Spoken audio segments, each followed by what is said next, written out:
오늘 마가복음 4장 1절부터 9절까지 이 내용을 통해서 씨 뿌리는 비유에 대한 내용은 이제 마태, 마가, 누가 구체적으로 소개하고 있는 비유의 대표적인 내용이 소개가 되고 있어요. 그래서 우리가 지난 시간까지 새로운 친척이 누군가, 바로 하나님의 뜻이 바로 어떤 내용인가를 구체적으로 살펴봤죠. 그래서 결국에요, 예수님은 요한복음 6장 38절 이하 내용을 통해서 봤더니 이 땅에 오신 이유 목적은 내 뜻을 이루기 위해서 오신 것이 아니라 나를 보내시는 이 아버지의 뜻을 이루시기 위해서 이 땅에 오셨다. 그리고 이제 예수님께서 십자가에서 돌아가시기 바로 직전 게시세마네 동산에서 하나님 앞에 기도하는 그 내용들을 살펴보면은 내 뜻대로 마옵시고 아버지의 뜻대로 이렇게 하게 해달라고 하나님 앞에 간절히 기도하고 있는 내용이죠. 결국 예수님은요, 아버지의 뜻을 이루게 오셨고 아버지의 뜻을 이루시다가 아버지의 뜻이 이루어지려고 기도하는 모든 시작과 과정과 모든 그런 어떤 끝이 아버지 뜻과 밀접하게 연관이 되어 있다. 그렇다면 아버지 뜻이 뭘까라고 하는 그 내용을 히브리 기자가 히브리서 10장 7절 내용을 보면은 성경, 다른 말로 두루마리에 기록된 것은 아버지 뜻을 이렇게 행하기 위해서 내가 왔다라는 사실을 분명히 말씀을 하고 있습니다. 그렇다면 이 아버지의 뜻이 이제 구약성경에 기록됐다는 거 아니겠습니까? 그런 구약성경에 기록된 내용을 통해서 살펴봤더니 바로 구약 속의 복음이 뭐냐? 그것이 바로 이사야서 52장 12절부터 53장 13절까지 15절에 관련된 내용이 소개가 되고 있는 것을 보게 됩니다. 이것이 히브리인들이 아주 문학의 정수라고 할 수 있는 키아즘 구조의 모습으로 살펴보는데, 그 중에서 이사야서 53장 10절 내용을 보면은 하나님의 뜻이 무엇인지를 구체적으로 이렇게 표현을 하고 있습니다. 결국 이제는 예수님께서 이 땅에 오셔서 크게 두 가지 내용이죠. 이제 우리의 질병을 지고 그리고 우리들의 모든 죄 문제를 해결하시는, 이제 죄 사함에 관련된 내용과 그리고 육체적인 구원에 대한 내용들을 이렇게 말씀하시면서, 자 이제 이사야서 53장 10절 내용을 보면 여호와께서 그에게 상함을 받게 하시기를 원한다. 좀 특이하잖아요. 하나님의 간절한 소원이 있다면은 예수님이 상함을 받는 것이라는 거예요. 질고를 당하게 하는 거라는 거예요. 왜냐하면 그의 영혼을 속건제물로 드리는 것, 이것이 하나님의 뜻인데, 뒤에 보니까 그가 어떻게 돼요? 씨를 보게 되며 그의 날은 길 것이요 또 그의 손으로 여호와께서 기뻐하시는 뭐를 성취하리라. 그러니까 결국에 예수님이 십자가에서 죽으신 그런 어떤 사건을 통해서 하나님의 뜻이 구체적으로 이루어진다. 결국 하나님의 뜻은 뭡니까? 예수님이 이제는 우리들의 모든 죄를 짊어지고 십자가에서 죽으신 것, 그러면 그 죽음의 결과가 뭡니까? 구원으로 연결이 돼요. 그래서 하나님의 소원이 있다면 모두가 다 우리를 죄에서 구원해 주시고 모두가 다 구원받는 것이 하나님의 놀라우신 뜻인 줄로 깨닫기를 바랍니다. 그래서 누가 모친이고 누가 형제냐? 하나님의 뜻대로 행하는 자. 결국에는요, 예수님이 이런 하나님의 뜻대로 사는 가장 롤 모델이 되어 주셨다. 그래서 이 땅에 내 뜻이 아닌 하나님의 뜻으로, 성경에 기록된 대로 하나님의 뜻을 이루기 이 땅에 오셨고, 하나님께서 십자가에 죽으심으로 하나님의 뜻을 이루시는 그런 놀라운 은혜가 이렇게 주어졌다는 걸 우리가 지난 시간 살펴봤습니다. 자, 그러면서 이제 4장 5장 이 내용에는요, 사사 구조가 소개가 되고 있어요. 그래서 4장에는 4개의 비유가 설명이 되어져 있고, 그리고 5장 내용을 보면은 4가지 이적이 기록이 되고 있어요. 그러니까 이 4개의 비유를 통해서 정말로 이제는 하나님의 나라가 무엇인가 이것을 말씀을 하고 있다면 그 하나님의 나라를 우리가 눈으로 볼 수 있도록 5장에서는 어떻게 되는 거예요? 4가지 이적이 소개가 되고 있다. 그 중에 오늘 이제 첫 번째 우리가 잘 알고 있는 4가지의 비유 중에서도 가장 핵심적인 내용이 되어지는 것. 그래서 오늘 이 비유를 깨닫지 못한다 그러면 사실은 비유를 알 수가 없어요. 그래서 오늘 이 비유는요, 특별히 예수님께서 비유만 말씀하신 것이 아니라 그 비유를 설명해 주고 있다. 그래서 저도 여러분도 예수님께서 비유로 말씀하신 그 내용을 설명해 주시는 그 의도를 저와 여러분을 깨닫고 정말로 우리 주님이 원하시는 하나님 나라의 비밀을 다 깨닫는 은혜가 있기를 원합니다. 죄 사함을 받아서 이제는 하나님 나라 안에서 하나님의 놀라운 은혜 가운데 거하는 그런 내용을 오늘 비유를 통해서 우리가 살펴보고자 하는데, 먼저 4장 1절 2절 이 내용을 보면은 비유로 말씀하시는 배경에 대해서 이렇게 소개하고 있습니다. 내용이 많아서 이제는 이번 시간과 다음 시간에서 이제 이 첫 번째 비유를 조금 더 구체적으로 살펴보자 하는데요. 자, 이제 4장 1절 내용을 보면은 예수께서 다시 어디에서 가르치셨다? 바닷가에서 가르치셨다. 그러니까 예수님은요, 다양한 곳에서 하나님의 말씀을 가르치시는 것을 볼 수가 있어요. 우리 잠깐 어디를 보냐면 이제 마가복음 1장을 한번 보시겠습니다. 마가복음 1장 21절 내용을 보면은 그들이 가버나움에 들어가니라 예수께서 곧 안식일 회당에 들어가 가르치심에, 그러니까 결국 가장 첫 번째 우리 주님께서 가르치시는 장소가 있는데 그게 어디입니까? 회당에서, 그것도 가버나움 회당에서, 여기에서 이제는 놀라운 이런 귀신을 쫓아내는 지금까지 세리들에게 들어보지 못한 새로운 교훈, 권위 있는 그 교훈을 어디에서 가르쳤느냐? 갈릴리 가버나움의 회당에서 우리 주님께서 가르치셨다. 그런데 이 장소를 옮겨요. 2장 우리 2절로 한번 보실까요? 2장 2절 내용을 통해서 살펴보면은, 자, 2장 1절 수일 후에 예수께서 다시 가버나움에 들어가시니 어디 계시다? 집에 계시다라고 이렇게 이를테면은 소문이 들립니다. 그래서 이제는 많은 사람들이 어떻게요? 모여서 집에 있는 그 문 앞까지 들어설 수 없도록 자리가 없게 되었다. 그런데 거기서 예수님께서는 그 집에서도 복음 도를 말씀하셨다. 이렇게 지금 말씀을 하고 있는 것을 보게 됩니다. 다시 3장 13절 한번 보실까요? 3장 7절 내용을 통해서 보면은 3장 7절에 보면은 예수께서 제자들과 함께 또 어디를 물러가셨다가 바다로 물러가셨다가 이제 13절 내용을 보면은 산에 오르시면서 자기의 원하는 자들을 다 부르셔서 여기서 우리 주님께서 이제 가르치시는 그런 장면이, 그래서 회당에서도 가르치시고 집에서도 가르치시고 또 뭐예요? 산에서도 가르치시고, 그리고 오늘 다시 어디에서 가르치시나?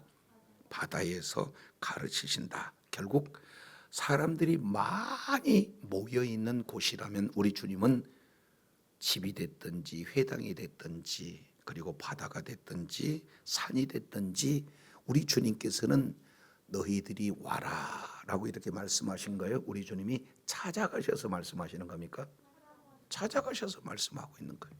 결국에 예수님의 가르침에는 오늘 4장 마가복음 4장 1절 2가지 내용 가운데 첫 번째는 우리 주님께서는 사람이 있는 그곳에, 다른 말로 예수 그리스도를 믿는 믿음을 이렇게 갖게 하기 위해서 우리 주님께서는 직접 찾아가셔서 가르치는 방법으로 이제는 말씀을 가르치셨다. 이렇게 지금 말씀을 하고 있는 것을 보게 됩니다.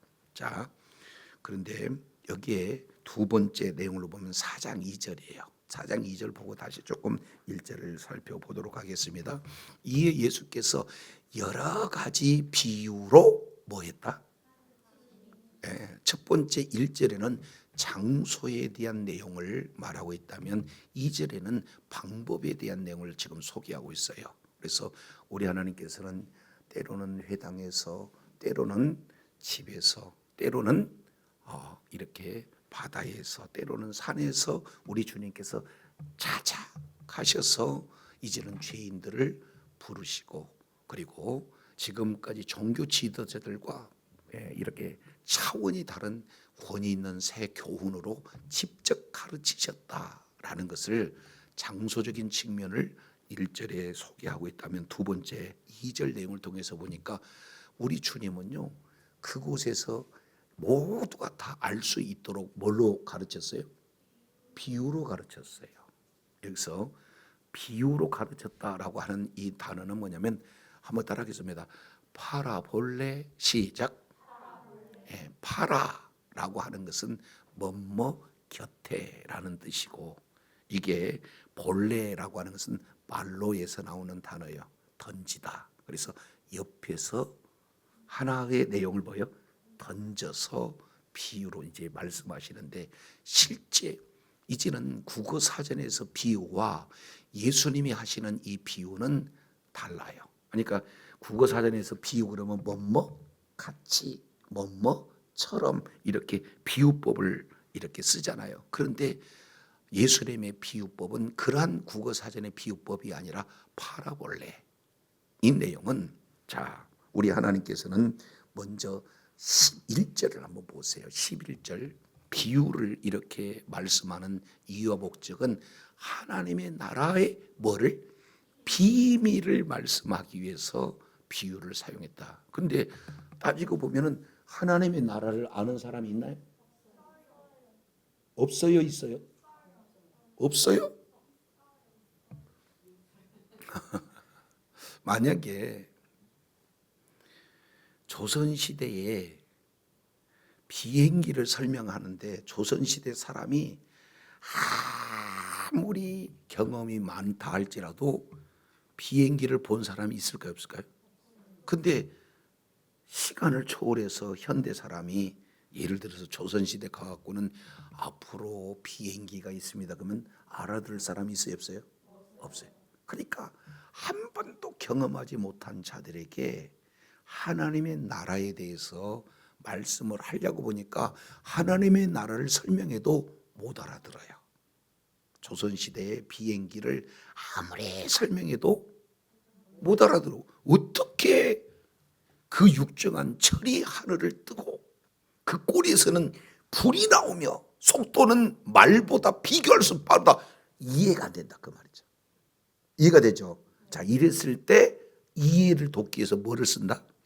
비유를 쓴다. 그래서 하나님의 나라를 이렇게 이를테면 설명하는데, 그 하나님의 나라가 보이는 나라라면, 비행기는 보이기라도 하잖아요. 근데 하나님의 나라는 보이지 않는 하나님의 나라, 이것을 보이지 않는 천상의 것을 보이는 지상의 것으로 대치를 시켜서, 그래서 하나님의 의도를 전달하고자 하는 문학적 기법, 조금 어렵죠. 이것이 비유. 국어사전에서 비유라는 것은 뭐뭐 같이, 뭐뭐처럼 이렇게 되는데, 파라볼레, 예수님께서 말씀하고자 하는 비유는 보이지 않는 천상의 것을 가르치려고 한다면 보이는 지상의 것을 보이지 않는 천상의 것으로 뭐예요? 천상의 것을 보이는 지상의 것으로 대체시켜서 하나님의 의도를 바르게 전달하고자 하는 문학적인 기법, 이게 파라볼레의 정의다, 이렇게 지금 볼 수가 있습니다. 그러니까 이 파라볼레라고 하는 이 내용은 한마디로 본다면은 이야기라고 하는 주제를 가지고 얘기해요. 그러니까 옛날부터 지금까지 이야기해 준다면은 좋아해요, 나빠요? 좋아해요. 그러니까 우리 주님은 친히 찾아가신 그곳에서 많은 무리들이 지금 모여 있을 그때에 아주 재미있게 알아듣기 쉬울 정도로 뭐래요? 소재 자체가 늘 생활 속에서 널려져 있는 그런 어떤 주제를 가지고 삶의 이야기를 이렇게 전하는데, 그 이야기가 그 속에 뭐가 담겨져 있느냐? 하나님의 의도, 다른 말로 하나님의 나라가 그 속에 담겨져 있어요. 그러니까 이야기로 비유로 하게 되어지는 데는 크게 목적이 두 가지가 있게 되는 겁니다. 자, 우리 4장 10절 한번 보세요. 자, 먼저는 저와 여러분이 비유가 뭔지, 그리고 비유의 목적이 뭔지를 우리가 알아야 오늘 본문을 조금 더 이해할 수 있게 되는 겁니다. 4장 10절, 예수께서 홀로 계실 때 함께한 사람들이 예수 12제자와 더불어 그 비유에 대해서 뭐 했어요? 물었어요. 그러니까 우리 주님은 생활 속에 있는 이야기, 이것을 소재를 가지고 전했는데, 들어보니까 이해는 되는데 그 속에 있는 하나님의 의도, 다른 말로 하나님께서 말씀하고자 하는 교훈을 어떤 사람은 들을 수도 있고 어떤 사람은 듣지 못하는데, 오늘 내용을 통해서 봤더니 많은 사람들이 예수님의 그 비유를 알아듣지를 못해요. 그래서 예수님께서 혼자 계실 때 이제 함께한 그런 사람들이 예수님의 12제자들과 함께 예수님께 찾아와서 예수님 비유하신 내용은 참 재미있게 듣기는 했는데 그 내용이 무엇입니까? 이렇게 따로 물어봤다, 이렇게 말하고 있어요. 그랬을 때 우리 주님이 놀라운 사실을 말합니다. 11절, 이르시되 하나님 나라의 비밀은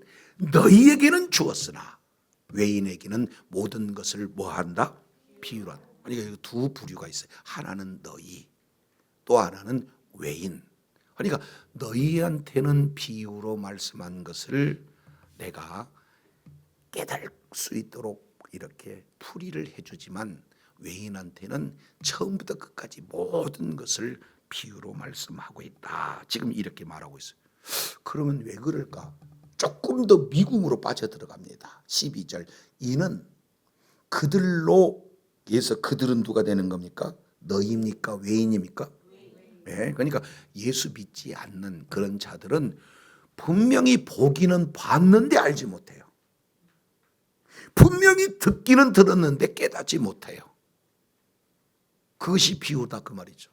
그래서 비유로 말하면 그 비유를 봤어도 못 보고 들었어도 깨닫지 못하는 거예요. 왜 그런가? 그 이유가 돌이켜서 죄 사함을 뭐한다? 얻지 못하게 하라. 자, 그러면 비유의 큰 목적 두 가지가 있어요. 하나는 뭐냐? 예수 그리스도를 믿는 믿음을 가진 그런 자들에게는 뭘 말하고 있느냐?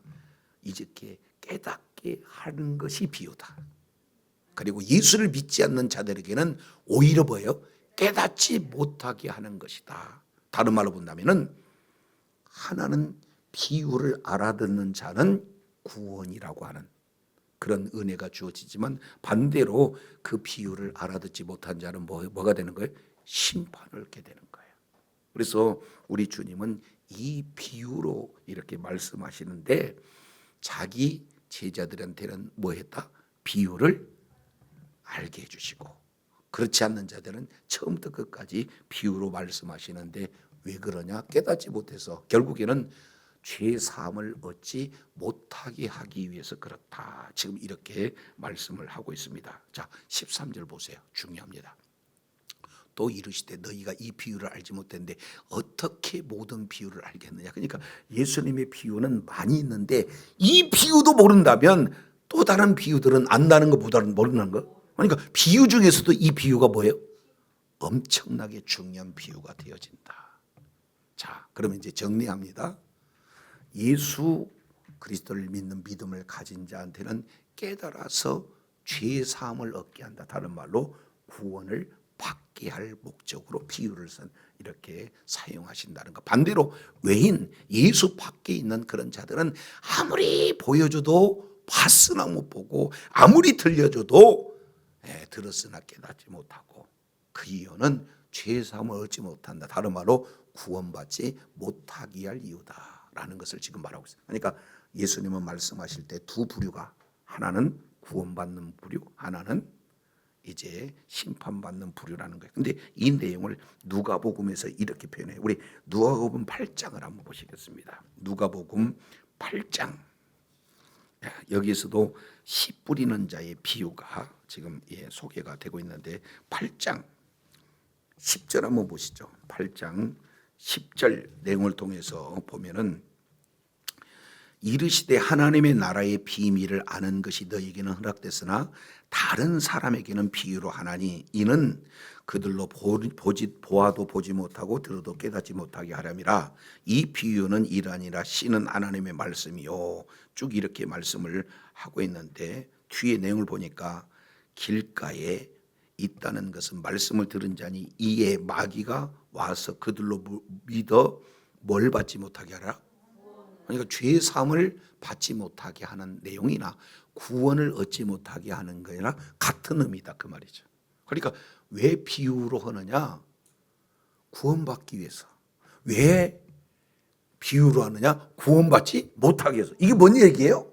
예수 그리스도를 믿는 믿음을 가진 자는 비유로 말씀하는 자체가 뭘로 나타나고? 구원으로 나타나고, 예수님 밖에 있는 자들은 아무리 얘기해도 구원 밖에 있는, 구원받지 못한다, 죄사함을 얻지 못한다, 지금 이렇게 말씀을 하고 있는 것을 보게 됩니다.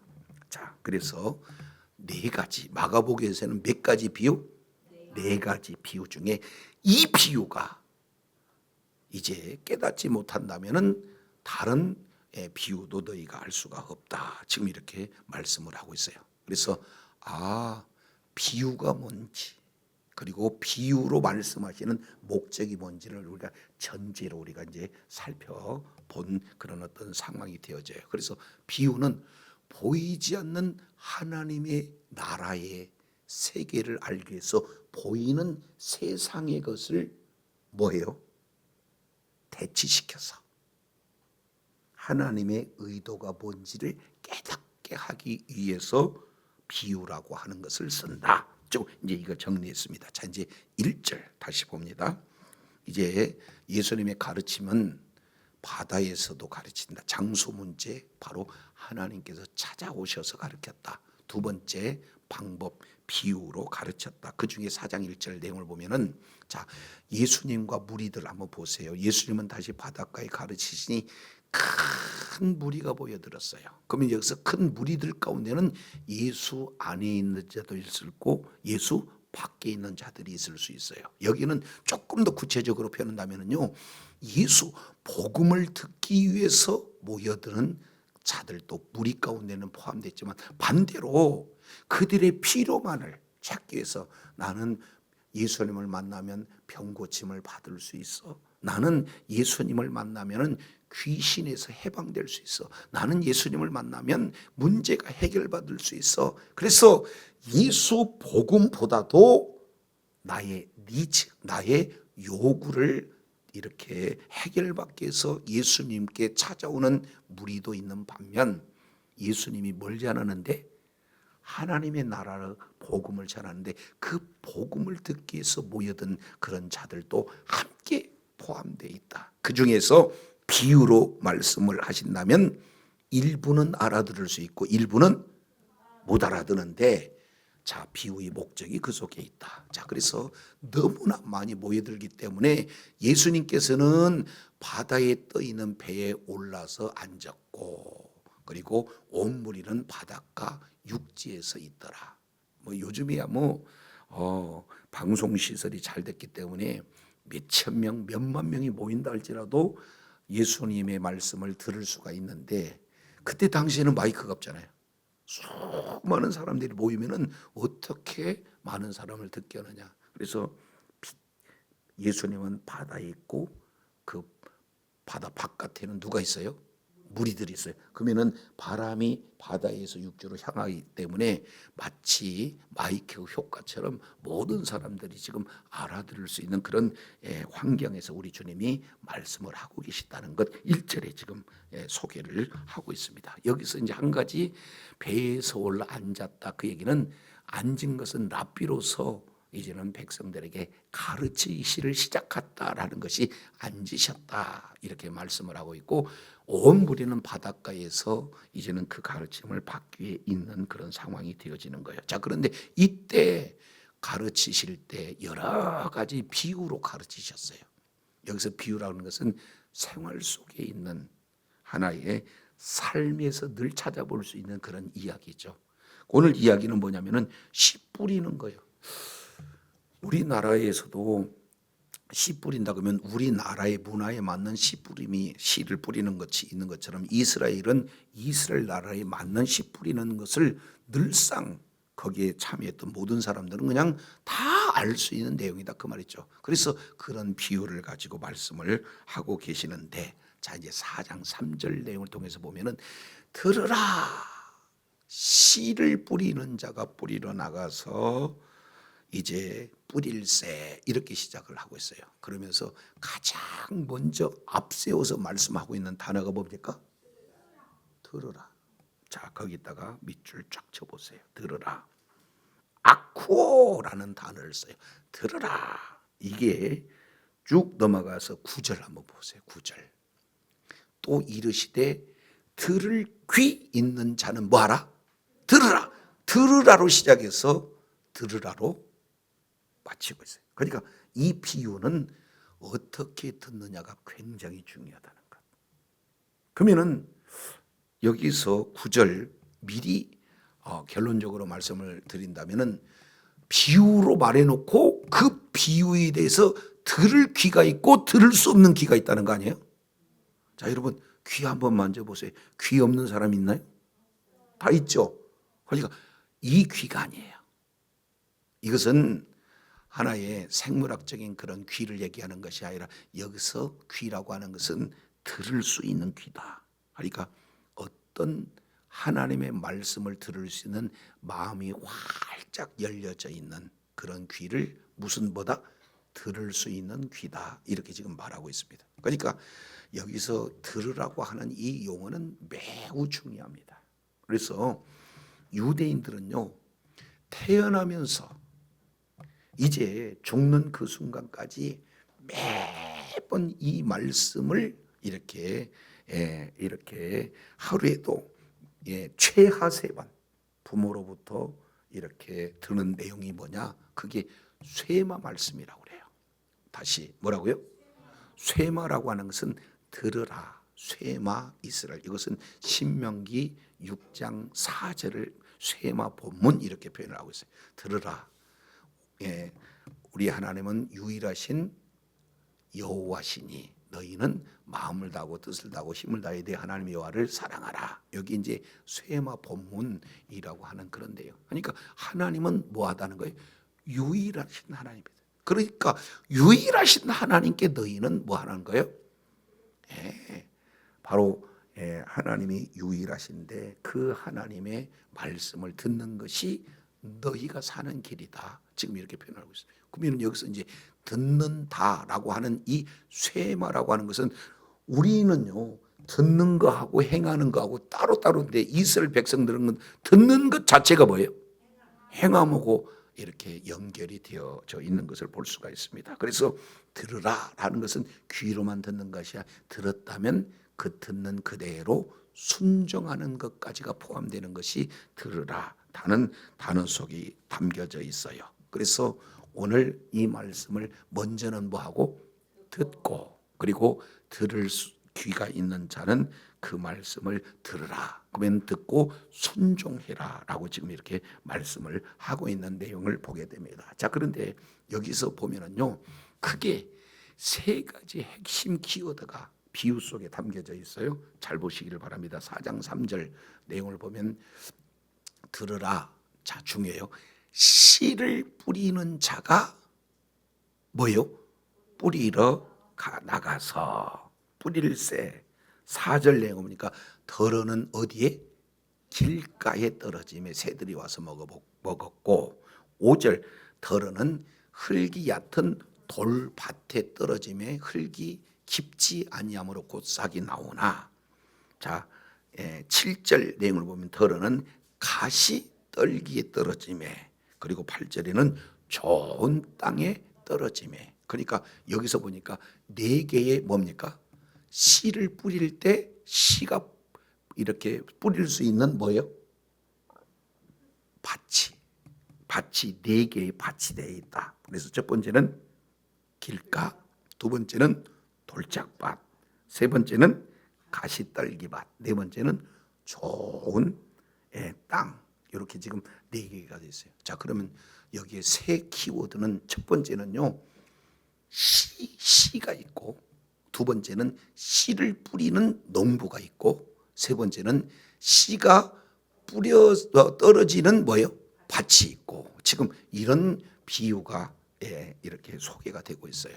자, 그런데 자세히 살펴보면은 씨는 하나님의 말씀이다. 다시 뭐라고요? 씨는 하나님의 말씀이다. 자, 마가복음 4장 14절 보세요. 이건 이제 우리가 다음 시간에 조금 더 구체적으로 살펴볼 건데, 뿌리는 자는 뭘 뿌려요? 말씀을. 말씀이 씨다라는 것을 지금 비유로 지금 우리 주님께서 풀이를 해 주고 계시는 것을 볼 수가 있습니다. 자, 그리고 두 번째, 그러면 뿌리는 자는 누굽니까? 예수님, 하나님이 바로 뿌리는 자가 되어지는 거예요. 자, 그러면은 씨는 길가에 뿌려졌던, 아니면 돌밭에 뿌려졌던, 가시떨기에 뿌려졌던, 아니면 좋은 땅에 뿌려졌던 씨는 문제가 있는 거예요, 없는 거예요? 네, 똑같은 생명력이 있고 똑같은 뭐예요? 능력이 있는 말씀은 변함이 없다라는 것을 볼 수가 있어요. 그리고 뿌리는 자도 이상이 있다 없다? 없다. 그러니까 씨도 열매 맺는데 문제거리가 안 되고, 두 번째는 씨를 뿌리는 자도 이제 뭔가 조금 더 부족함이 있는 그런 존재가 아니다. 씨도 문제가 없고 씨 뿌리는 자도 문제가 없어요. 근데 결실에는 뭐에 따라서 결실을 맺고 못 맺느냐? 밭. 그러니까 여기서 밭이라고 하는 것은 뭘 우리 말하고 있냐면 우리의 마음밭을 말하고 있는 줄로 깨닫기를 바랍니다. 그러니까 오늘도 마찬가지예요. 지금 오전 우리가 예배를 드리고 오후 예배를 또 이렇게 드리지만, 이런 예배 똑같은 시간에 똑같은 장소에서 똑같은 메시지가 전할 되는데 그 말씀을 받는 자의 심령은 각각 다를 수 있어요. 그렇기 때문에 이런 비유로 누구나 삶 속에서 찾아볼 수 있는 씨 뿌리는 자가 씨를 가지고 밭에서 뿌렸다. 어렵습니까? 어렵지 않습니까? 어렵잖아요. 늘 삶 속에서 이렇게 우리가 경험할 수 있는 그런 이야기를 소재로 예수님께서 아주 재미있고 이렇게 쉽게 말씀하시는데, 중요한 건 그 쉽고 재미있는 삶의 이야기를 드리지만 그 속에는 뭐가 있다는 거예요? 교훈이 들어있어요.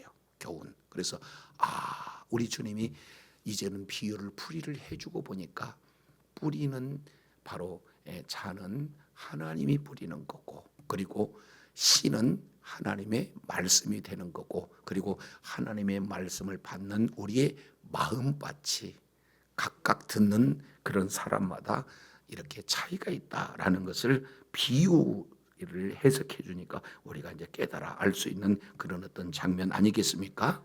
자, 그런데 여기서 이제 우리 주님이 그렇게 이미 말씀하고자 하는 그런 내용 중에 하나는 뭐냐? 4장 11절 내용을 보니까, 자, 여기에 하나님의 나라의 비밀. 그러니까 우리 주님께서는 저와 여러분에게 뭘 지금 어떤 말씀을 전하고 싶냐 그러면 뭐예요? 하나님 나라의 그런 어떤 비밀, 이것을 우리들에게 깨닫고 하나님의 나라를 소유한 것을 비유로 지금 말씀을 하고 있다. 그러니까 죄 사함을 받아야 하나님의 나라에 들어갈 수가 있어요. 그리고 죄 사함을 받아야 우리가 하나님의 나라 안에 들어가는 구원받는 자가 된다는 것을 지금 비유를 통해서 이렇게 소개를 하고 있다, 이렇게 볼 수가 있어요. 자, 그런데 여기에 내용을 보면은 4절의 길가밭 이 내용과 5절의 돌짝밭 그리고 7절의 가시떨기밭 이 내용은 모두 다 세 가지 공통점은 뭐냐? 결실한다, 결실하지 못한다. 결실하지 못한다. 그런데 오로지 결실하는 것은 딱 네 밭 중에 무슨 밭이다? 좋은 밭이다. 지금 이렇게 말씀을 하고 있는 것을 이렇게 살펴볼 수 있게 되어집니다. 그러면 여기서 좋은 밭이다라고 하는 이런 어떤 내용을 이제는 우리가 이제 좀 더 이렇게 생각해 봐야 되는데, 자, 요건 이제 우리가 다음 시간에 조금 더 구체적으로 살펴보기로 하고요. 자, 여기 이제 한 가지 4장 12절 여기 참 우리가 배경을 이렇게 알아야 알 듯 모르듯 지금 말씀하고 있는데, 이 배경을 알아야 하나님의 의도를 알 수가 있는 거예요. 자, 그러면 어떻게 해야 좋은 밭에 결실을 맺을 수가 있는가? 이 내용을 이렇게 표현합니다. 그들로 보기는 보아도 알지 못하고 듣기는 들어도 깨닫지 못하고 돌이켜 죄사함을 얻지 못하게 하려 함이라. 이렇게 지금 말씀을 하고 있는 것 아니겠습니까? 자, 거기에 풋노트를 이렇게 보게 되면 지금 뭐라고 표현을 하고 있냐면 이사야서 6장 9절부터 10절 이렇게 지금 기록이 되고 있어요. 그러니까 이 말씀은 예수님이 그냥 말씀한 게 아니라 어떤 말씀이냐면 구약 성경을 근거로 해서 말씀을 하고 있다, 이렇게 지금 볼 수가 있어요. 그러면 이게 뭔 내용인가 한번 생각해 보세요. 예수님은 구원을 받게 할 뿐이에요, 받지 못하게 할 뿐이에요? 근데 여기서는 뭐예요? 비유로 얘기하고는 아예 구원받지 못하게 한다는 것이 도대체 무슨 얘기인가? 이런 부분들을 이제 우리가 구약 성경을 배경을 통해서 봐야 이 비유에 대한 정확한 하나님의 의도를 우리가 알 수 있게 되는데, 자, 우리 잠깐 이사야서 한번 봐요. 조금 오늘은 배경을 보고 다음 시간에는 좀 이제 구체적으로 이렇게 살펴볼 수 있는데, 이사야서 6장 한번 보겠습니다. 이사야서 6장 이것만 해도 너무나 많은 시간이 되어서 이미 이사야 선지자는요, 우시야 왕이 죽던 해에 멘붕이 찾아온 겁니다. 그러니까 우시야 왕 그러면요 아주 선왕이, 물론 마지막에 좀 교만해서 흠이 있기는 해도 우시야 왕 때요 주변 모든 나라의 조공을 이렇게 받을 만큼 강력한 왕이 누구냐면 우시야 왕입니다. 무려 52년 동안 통치했던 그 왕이 이제 죽으니까 국가에 큰 위기가 찾아오게 된 거죠. 자, 이랬을 때 이사야 선지자가 성전에서 주님을 만나는 그런 어떤 장면을 소개하고 있어요. 그러면 잘 보면 알겠지만 선지자는 일반 백성보다도 하나님의 말씀을 먼저 아는 자이기 때문에 일반 백성들보다 하나님의 말씀대로 살려는 확률이 많을까요? 적을까요? 많죠. 그러니까 조금 더 거룩하다 이렇게 볼 수 있을 거 아니에요? 그런데 이사야 선지자가 이제는 보좌에 계신 하나님을 보는 순간 화로다, 나는 망하게 되었다, 나는 입술이 뭐한 자다? 부정한 자다. 레위기서 내용을 통해서 보면은요, 입술이 부정해서 입술을 가리는 자는 나병 환자로 판명 받을 때 나는 부정하다, 나는 부정하다, 나는 부정하다 사람들이 오면은 접근하지 못하도록 경고하는 내용 아니에요? 그러니까 이사야가 따지고 봤더니 자기 자신이 나병 환자나 비할 것 없는 내 자체가 입술이 부정한 나병 환자다, 지금 이렇게 표현을 하고 있는 것 아니겠습니까? 그런데 이런 자가 죄와 상관없는 하나님을 만났으니 나는 죽게 되었다, 지금 이렇게 표현을 하고 있어요. 자, 이랬을 때 하나님의 놀라운 치유 역사가 6절 7절에 이렇게 나타나죠. 이제 하나의 스라비 한 부젓가락, 그것으로 제단에서 핀 숯을 가져왔고 그 부정한 입술에다 딱 댔더니 두 가지, 7절에 보니까 죄악이 제해졌고 뭐요? 내 악이 제해졌고 내 죄가 사해졌다. 할렐루야. 결국 하나님을 만나서 하나님으로부터 죄사함을 받는 그런 놀라운 치유의 은혜가 지금 이사야에게 주어졌어요. 자, 이랬을 때 하나님을 만나고 하나님의 말씀을 들었을 때 죄사함을 받았을 때 사명을 찾게 되는 겁니다. 그 사명이 6장 8절. 자, 이렇게 말하고 있어요. 내가 또 목소리를 들으니 주께서 이르시되 내가 누구를 보내며 누가 우리를 위해서 갈고. 이것이 하나님의 탄식이에요. 내가 보낼 만한 사람이 없다. 우리를 위해서 갈 만한 사람이 없다. 이것이 이제는 이사야 앞에 우리 하나님의 탄식이 됐을 때, 야, 여기서 은혜를 받았잖아요. 나는 화루다 망한 자인데 하나님으로부터 죄사함을 받은 그런 이사야가요, 이렇게 얘기해요. 아니, 내가 여기 있어요. 나를 보내주세요. 한번 따라하겠습니다. 내가 여기 있어요. 나를 보내주세요. 시작. 은혜 받은 사람의 고백이에요. 아니, 다른 데 보지 마시고 나를 보시라니까요. 내가 여기 있어요. 나를 보내주세요. 할렐루야. 이렇게 이사야가 얘기를 했어요. 이렇게 은혜 받은 자가 하나님 앞에 간절히 지금 이렇게 결단을 하게 되니까 우리 주님께서 이제는 사명을 주십니다. 가라! 가라! 이렇게 9절에 이렇게 표현해요. 여호와께서 이르시되 가라! 그리고 이 백성에게 이르라 말하라. 그런데 사명을 가지고 가는데요, 조금 이상해요. 왜 그러냐면 가서 전할 메시지가 너희가 듣기는 들어도 깨닫지 못할 것이요 보기는 보아도 알지 못하리라. 이렇게 전하라는 거예요. 아니, 대부분 여러분 잘못해서 돌이키면 하나님이 회복을 시켜주신다, 이렇게 전해야 하는 것이 일반적인 메시지인데 아예 너희는 봐도 못 보고 들어도 깨닫지 못한다, 이렇게 메시지를 전하라는 거예요. 이게 왜 그런가? 10절 이렇게 다시 한번 반복적으로 표현을 합니다. 이 백성의 마음을 아예 둔하게 해라. 마음을 둔하게 하고 그들의 귀를 막아버리고 그들의 눈을 뭐예요? 감게 해라. 그리고 다시 역순으로, 왜냐하면은 눈으로 보고 귀로 듣고 마음으로 깨닫아서 다시 고침을 받을까 하노라. 그러니까 아예 뭐 하라는 거예요? 아무리 메시지를 들어도 세 가지. 눈, 또 하나는 귀, 마음. 눈으로는 뭐예요? 봐도 못 보게. 귀로는 들어도 못 듣게. 마음으로는 아예 깨닫지 못하게 해라. 만약에 그 중에 하나로 되면은 그들이 혹시 고침을 받을까 하노라. 그러니까 이사야가 이건 조금 이상하잖아요. 어떻게 이런 메시지를 전하고 할까? 한마디로 본다면 너희는 이미 심판 결정됐다. 지금 이 내용을 지금 말하고 있는 것을 보여요. 그러니까 가서 이렇게 고침받는 것이 아니라 구원받는 것이 아니라 너희는 심판을 받아야 된다. 이렇게 가서 메시지를 전하라. 이걸 지금 이사야 선지자에게 말하는 거예요. 그러니까 이제 궁금한 거예요. 이사야가 11절 그러면 어느 때까지 했으면 좋겠습니까? 그랬더니 우리 주님은요, 잘 보세요. 성읍은 황폐하고 주민들은 아예 없고 가옥들은 사람이 없고 토지는 뭐한다? 황폐하고. 그리고 12절 여호와께서 사람을 멀리 옮겨서 이 땅 가운데 황폐한 곳이 많을 때까지.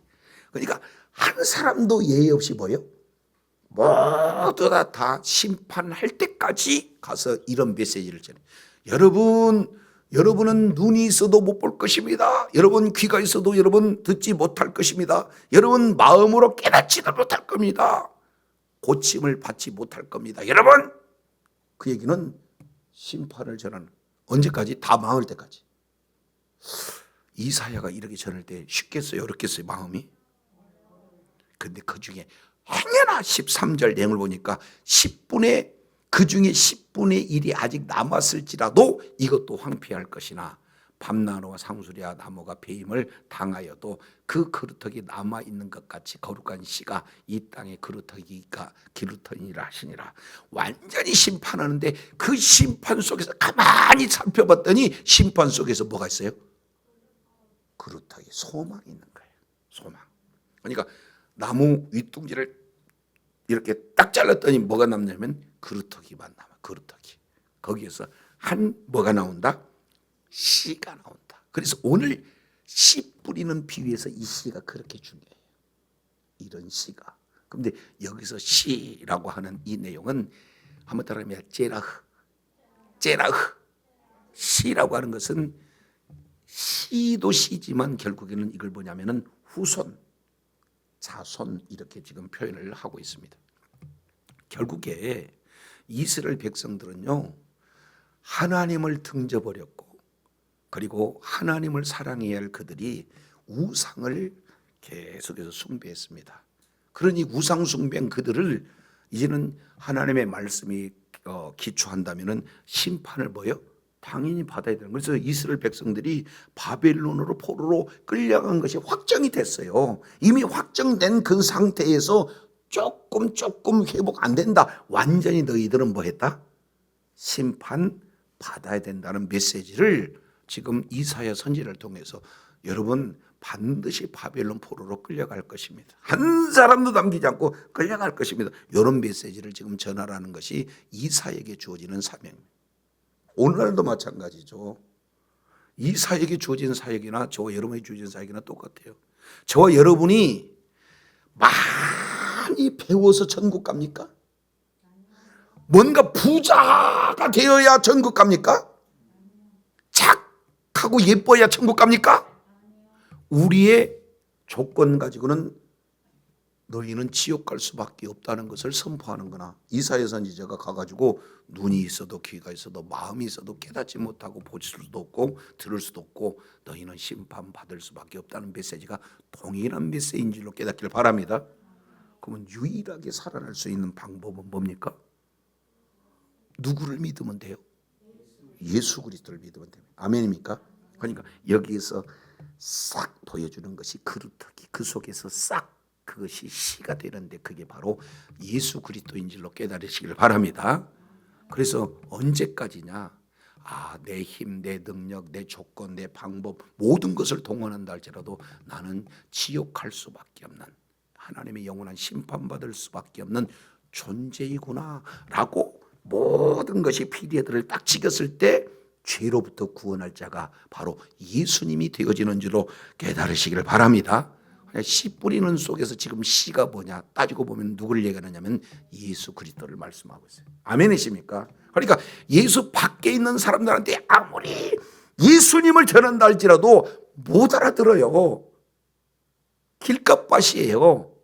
마귀에게 다 빼앗긴 그런 어떤 존재가 되어지는 겁니다. 그러니 비유로 하니 예수 밖에 있는 사람들은 아무리 얘기해도 뭐 하는 거예요? 못 알아들어요.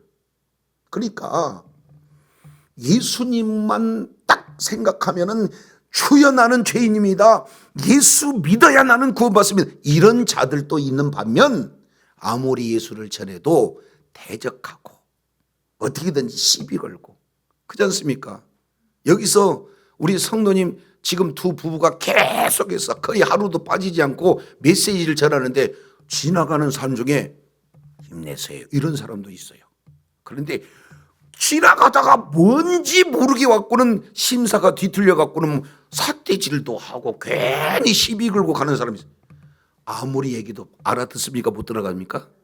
아니, 비유로 말씀한다는 것은 알아들을 사람은요 알아듣고 못 듣는 사람은 아무리 얘기를 해도 못 듣는 그것이 비유입니다.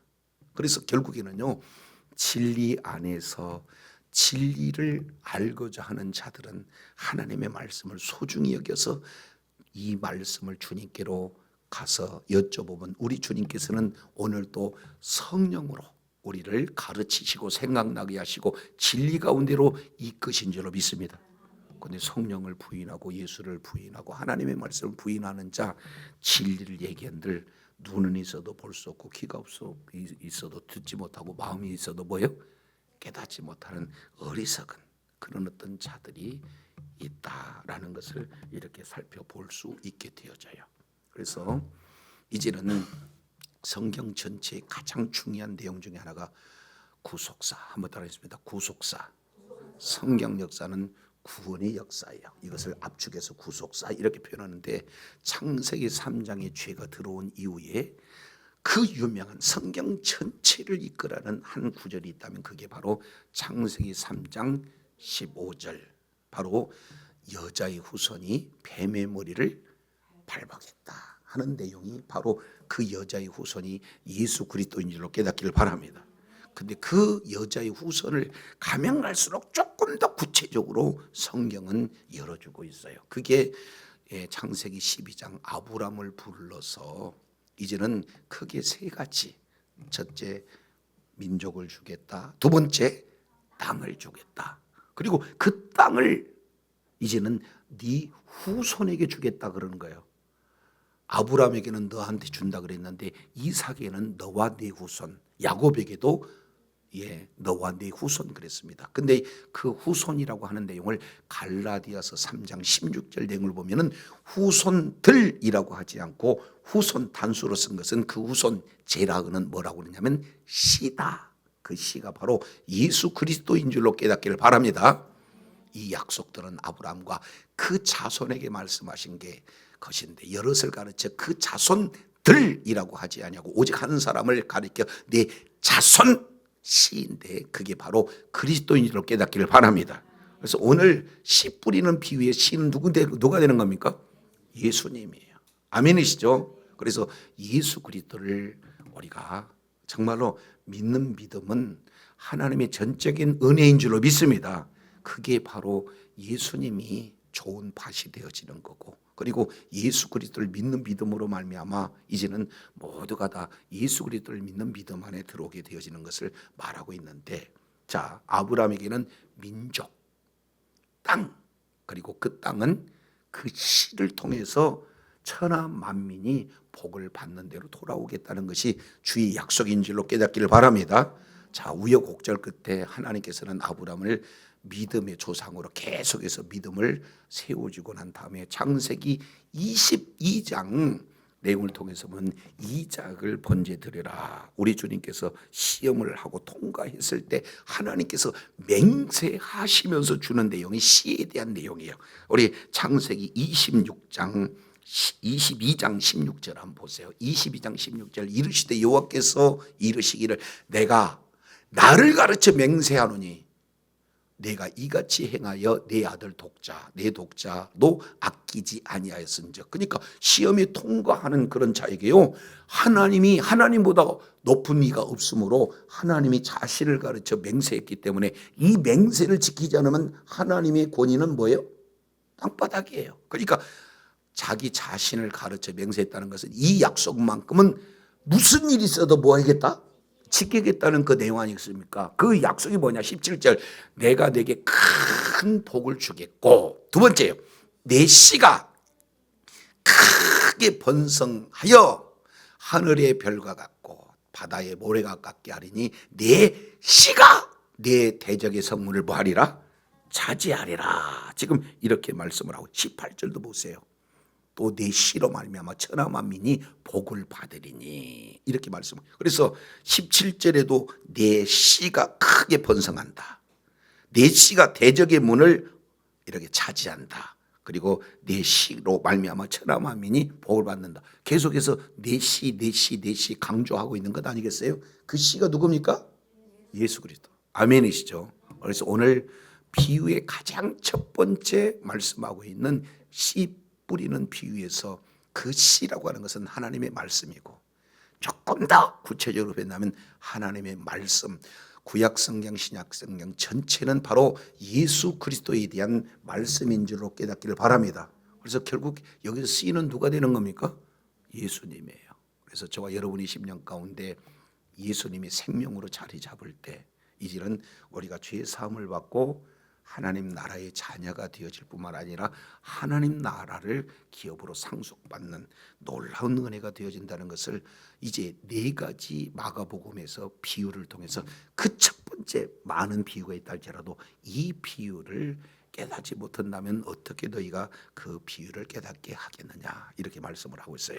그래서 오늘 비유가 무엇인지, 그리고 비유로 말씀하시는 목적이 무엇인지 저와 여러분이 먼저 배경을 알고, 이제 다음 시간 우리가 조금 더 생각해 보면서, 그렇다면 길가는 뭐고 돌짝밭은 뭐고 가시밭은 뭐고 좋은 밭은 무엇인가, 이 내용을 구체적으로 이렇게 살펴보도록 하겠습니다. 이제는 정말로 씨가 되시는 예수 그리스도를 저와 여러분이 이제는 마음 가운데, 씨는 생명이잖아요. 예수 그리스도가 생명인 줄로 믿습니다. 그래서 그리스도 안에서와 여러분들이 있어서 그에 합당한 풍성한 열매를 맺는 일에 저와 여러분이 존귀하게 쓰임받고, 이를 통해 주님께 영광 돌리는 복된 은혜가 있기를 간절히 소망합니다.